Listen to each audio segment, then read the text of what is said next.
Good morning. Today is June 28 at magpre-prepare ako para sa aming travel punta ng Abu Dhabi, Saudi Abu Dhabi. Yan. So, ngayon, itong luggage lang na to dadalahin namin. Hopefully. Tsaka yung maliit. So, bali magla-land trip lang kami papunta ng Abu Dhabi. Kaya, kailangan namin ng mga luggage dahil ilang araw din kami doon. Marami pa akong mga hindi na-upload na videos nung nag-Saudi trip kami pero unti-untiin ko na lang kasi inaabot ako ng tama din ang makapag edit basta-basta. So, ito na naman, June 28 na naman, travel na naman kami papunta ng Abu Dhabi at hindi ko alam. Sana i-upload ko siya. Sa sobrang dami kasi ng mga naipon ko mga video, hindi ko na siya i-upload. At hindi ko na siya ma-edit. So, tara, samahan niyo akong mag-impake para sa aming travel. Then, meron pa akong mga kasampay dito. Meron akong kukunin doon na pang check-in na luggage. Yan, dyan na nakalagay. Medyo mataas. So, kuhanin natin. Ayan. So, ito yung isa.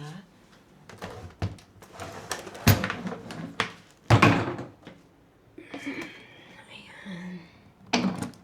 Okay. Next. Uy. Natakpan na.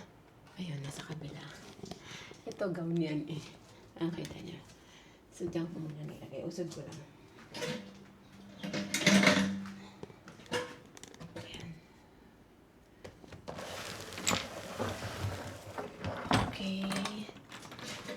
So, ayan. Ito yung pang check-in namin. Pang hand carry.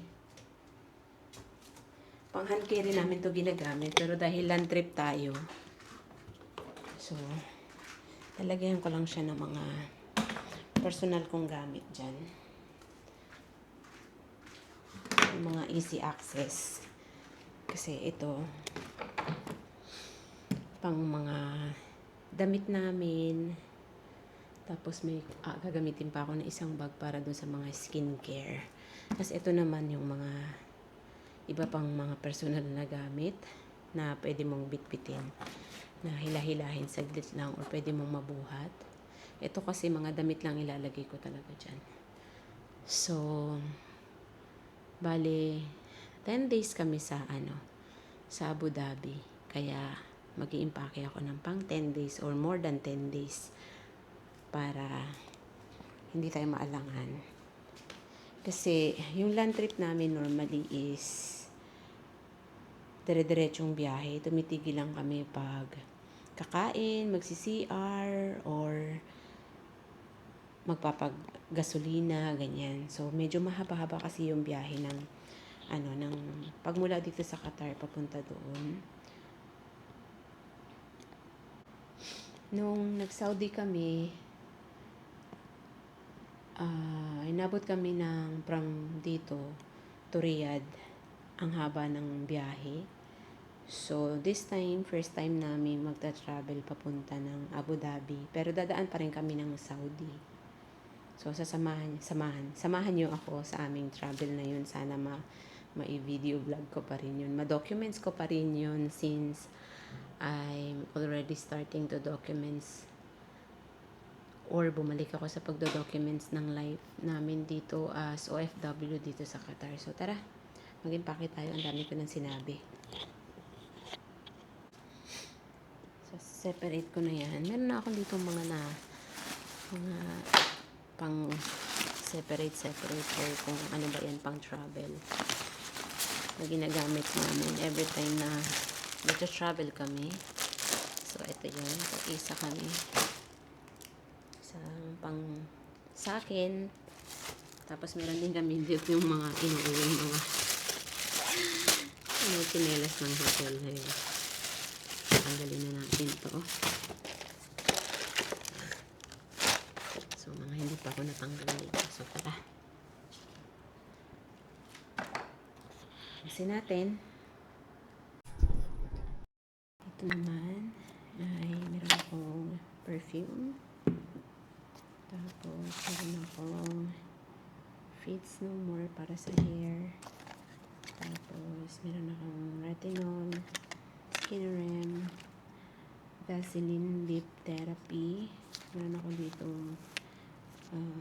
facial serum na vitamin C, hyaluronic acid, and sunscreen, moisturizer, at saka itong toner. So, yan nakalagay dito. Ako siya lalagay. Ito siya. Yan. Tsaka ito.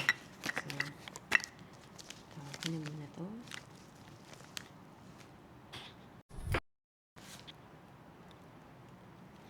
Nadala rin ako ng towel, tapos tissue, deodorant, perfume, lotion, tapos ito yung mga toothpaste, toothbrush, shower gel na mga pang yung mga nakukuha ko before, tapos nire-refill ko lang.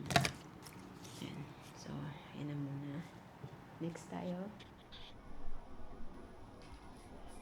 Ito na ngayon ang aming naayos. So, dinadagdagan ko pa siya kasi bibilangin ko pa kung mga pang ilang days. Plano ko sana i-separate na lang siya ng per day. So, let's see later. Dami ko pang gagawin, hindi pa ako tapos. Okay na siya. Ito okay na din. Then ito okay na din siya. Tapos ready na rin ito. And then ito, charge ko na siya yung mga power bank. So, good to go na to. Ang ganda nga pala ng design ko na ito nang inayos ko siya. Yan. Para sa akin maganda. Parang mas clean siya. Tapos sa kabila din.